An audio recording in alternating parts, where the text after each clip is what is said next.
राधा स्वामी जी, आज हम जिस विषय पर बात करेंगे वह है जिंदा मुर्दा घर।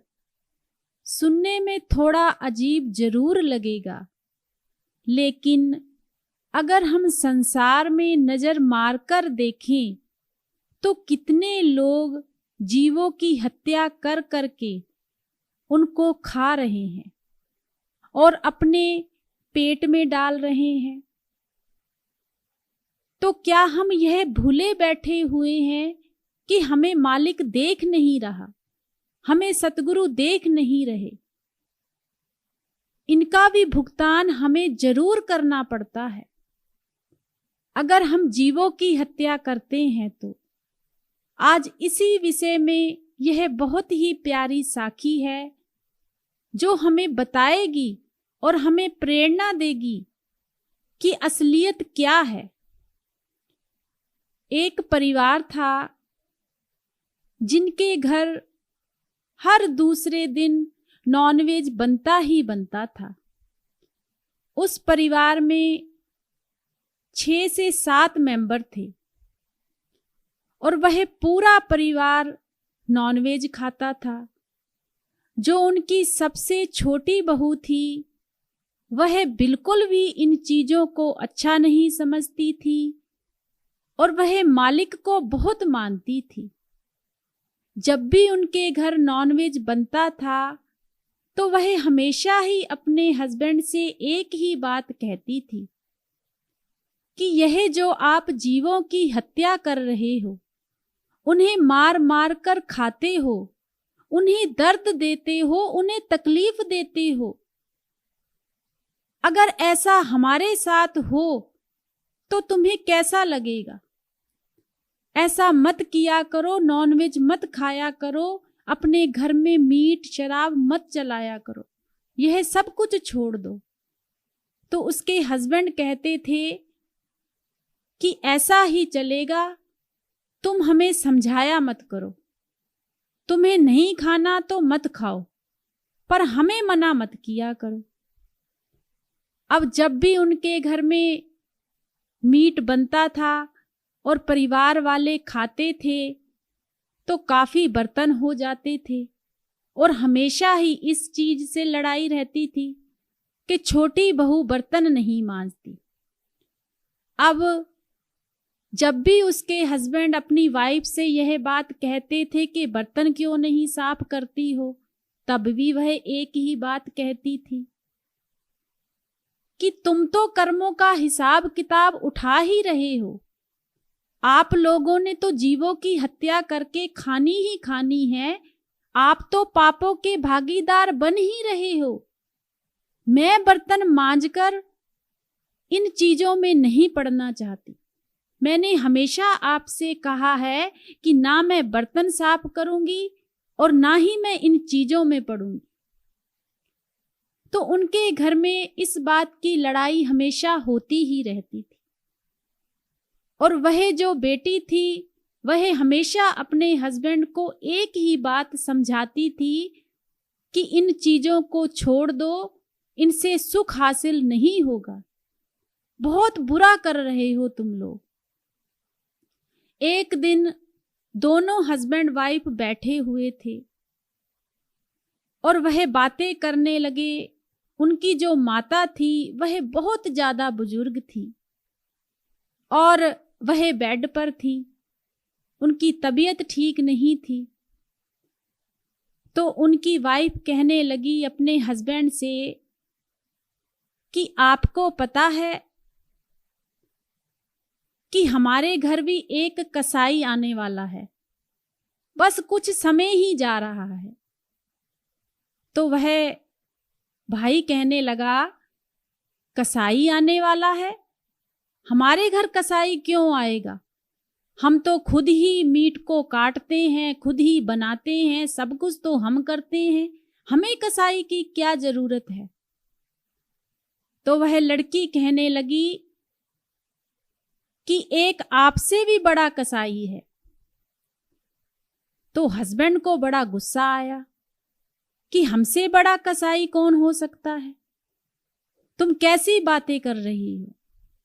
तो वह लड़की कहने लगी कि आपको तो पता ही है कि मम्मी जी की हालत कितनी खराब चल रही है और उनका आखिरला टाइम कब आ जाए कुछ पता नहीं।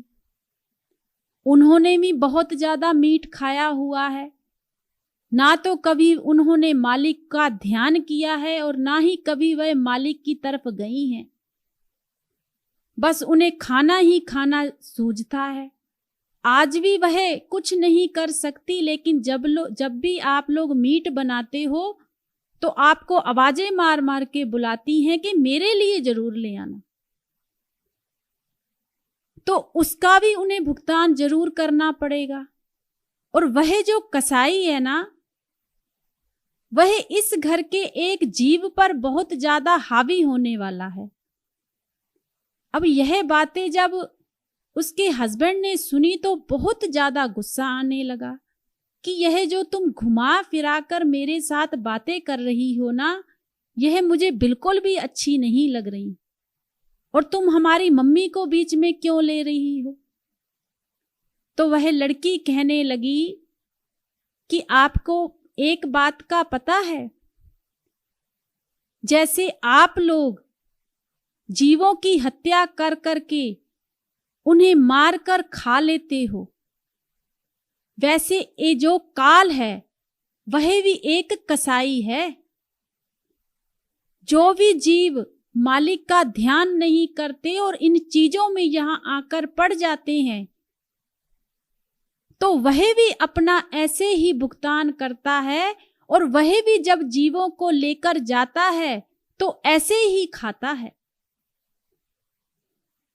जब यह बात उस भाई ने सुनी तो बहुत ज्यादा क्रोध आया और कहने लगा कि हमें तुम यह बातें मत समझाओ, हम पर इसका कोई असर नहीं होने वाला। इतने साल हो गए हमें यह सब कुछ करते हुए, खाते पीते हुए, कभी हमारा बाल भी बाका नहीं हुआ, और तुम हमें यहां पर समझा रही हो। और मम्मी की बात तो बिल्कुल भी मत करना। तो वह लड़की कहने लगी कि देखना, मम्मी जी का जो आने वाला टाइम होगा ना, वह बहुत ही दुखदाई होगा। यह मैं नहीं कह रही, आप खुद देख लेना। अब उन दोनों के बीच काफी लड़ाई हुई, पर वह लड़की नहीं बोली। हस्बैंड काफी कुछ सुनाकर उसे वहां से चले गए।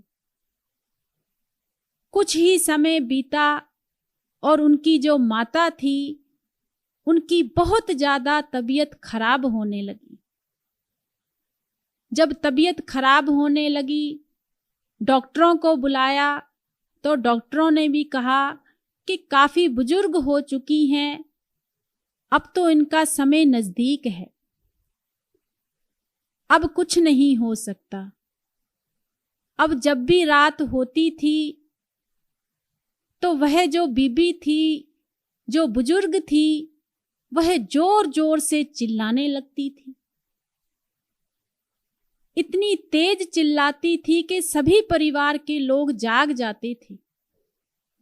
जब परिवार के लोग उनके पास जाते और उनसे जाके पूछते कि आपको क्या हुआ है, तो वह बुजुर्ग आगे से कहने लगती कि पता नहीं, मुझे अंधेरा ही अंधेरा दिखाई दे रहा है, और पता नहीं अजीबो गरीब मेरे मन में ख्याल आ रहे हैं। तो वह परिवार वाले कहते कुछ नहीं होगा, आप सो जाइए। उस रात उस बुजुर्ग की इतनी ज्यादा तबीयत खराब हो गई कि बस वह चीखी ही जा रही थी, चिल्लाई ही जा रही थी। परिवार वाले पूछते तो वह बीबी कुछ बोल ही नहीं रही थी। चिल्ला चिल्ला के उस बीबी ने क्या हुआ, उसके श्वास निकल गए। जब श्वास निकल गए तो सारा परिवार अपनी माता को देखकर रोने लगा कि हमारी माता इस दुनिया से चली गई है। अब जो भी क्रियाकर्म होना था, सारा कुछ होना था, वह सारा कुछ हो गया। जब सारा कुछ हो गया तो वह जो लड़का था, तब उसके मन में यह बात आई कि जो बातें मेरी वाइफ कह रही थी कि काल आता है और बहुत ही दुख तकलीफ से श्वास निकलते हैं, जो भी इन चक्रों में पड़ता है, तो सच में जो हमारी माँ की हालत थी वह हमसे देखी भी नहीं जा रही थी। इतनी परेशानी से उनके श्वास निकले हैं, इतने दुख से उनके श्वास निकले हैं, तो क्या यह बात सच हो सकती है? वह भाई अपने मन में ही यह बातें विचार कर रहा था। अब उनकी जो वाइफ थी अपने हस्बैंड के पास आई और वह भाई रो रहा था। उसे अपनी माँ की याद आ रही थी। तो वह लड़की अपने हस्बैंड से कहने लगी कि आपने देखा है कितनी तकलीफ हुई है हमारी मम्मी जी को। उनके श्वास भी नहीं निकल रहे थे, वह चीख रही थी, चिल्ला रही थी। पता नहीं उनके शरीर में कितनी ज्यादा तकलीफें हो रही थी, यह हम तो एहसास भी नहीं कर सकते। मैं इसीलिए आपको बार बार समझाती थी कि इन चीजों में मत पड़िए। अगर हम गुरु वाले बन जाएंगे, गुरु वाले हो जाएंगे, तो मालिक अपने आप सहायता करते हैं। पर मम्मी जी तो इन चीजों में कभी गई ही नहीं। आप लोगों को तो बस खाने पीने का ही पड़ा रहता था। अभी मेरी बात समझ जाइए, नहीं तो काल ही वैसे ही खाता है जैसे आप लोग जीवों की हत्या कर करके खा रहे हो। अब उस भाई की बातों पर बहुत असर पड़ा कि यह बात मेरी वाइफ बिल्कुल सच कह रही है।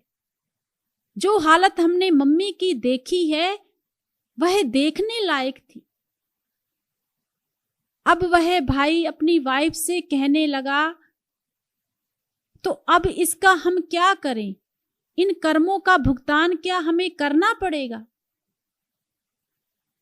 तो वह लड़की कहने लगी, जो हमने कर्म किए हैं उसका भुगतान तो करना ही पड़ता है, पर अगर हम सतगुरु के पास जाएंगे, भजन सिमरन ले लेंगे, तो वह अपने आप सारे कर्मों को सही करते हैं। तो वह भाई कहने लगा, इसके लिए हम क्या करें? तो वह लड़की कहने लगी कि हम सतगुरु के पास चलते हैं, सत्संग सुना करेंगे, भजन सिमरन ले लो आप लोग। जब आपकी सुरत उस मालिक से जुड़ेगी तो फिर खुद ना खुद अपने आप सतगुरु देखेंगे और इस चीज से छुटकारा देंगे। तो उस लड़के को यह बातें समझ में आ गई।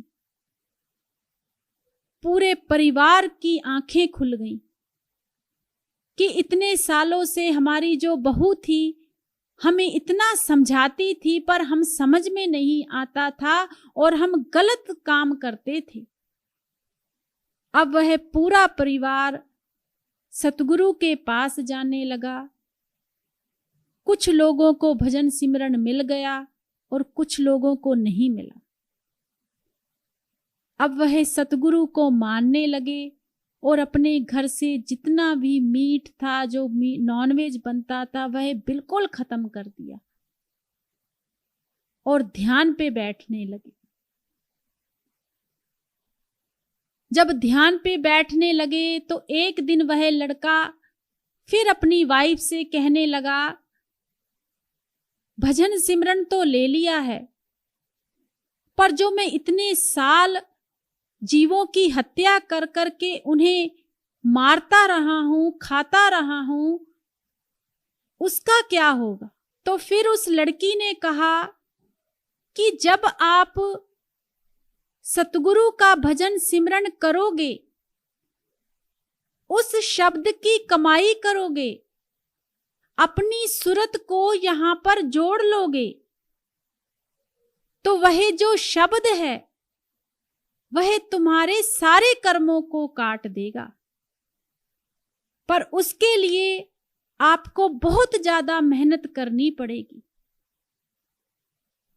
पर अगर आपने भजन सिमरन लेकर भी अगर यह गलती दोबारा से दोहराई, दोबारा से की,